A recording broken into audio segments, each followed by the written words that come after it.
Hi, my name is Justin Committe, and this is my video on a database topic. I've chosen to talk about hacking and the top 6 database attacks is what I have found.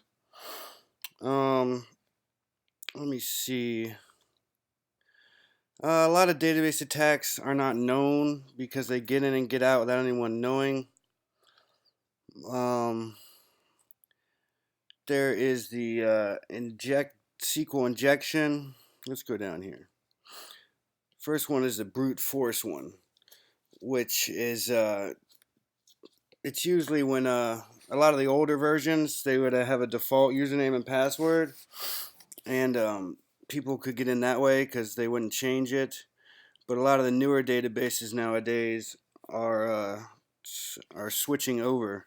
The updates are switching over to be unique, but it's pretty much easy to find weak and easily guessed passwords with a lot of customers. So it wouldn't even have to be brute force. It's just a couple guesses. Privilege escalation. That is when unnecessary privileges are given to people that don't need them. It's just easier a lot of times for some people to give them all the privileges instead of having to figure out which ones they need and which ones they don't need. Um, so it says the rule of thumb should be to give users only access and rights to the databases that they need on the database.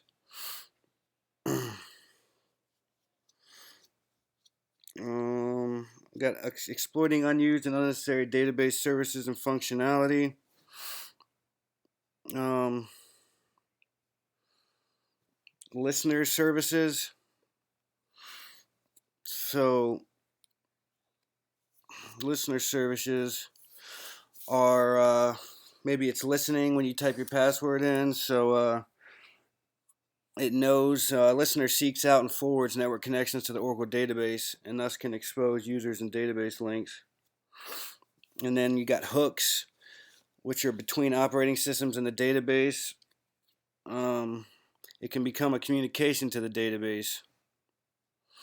You expose it by giving that link.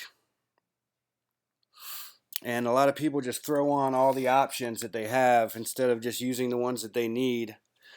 And they're gonna have to come back and patch it later. But if you don't do it in the first place, you won't have to come back and patch it.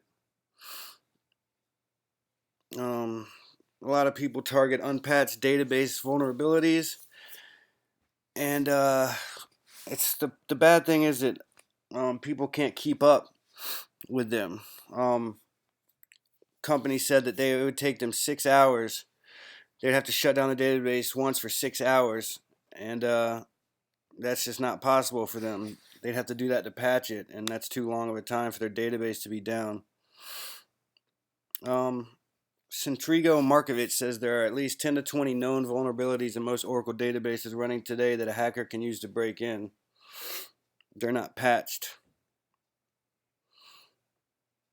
We got SQL injection, and that is being able to write a SQL statement directly into one of the fields in the form and having it can go in and even shut down your database.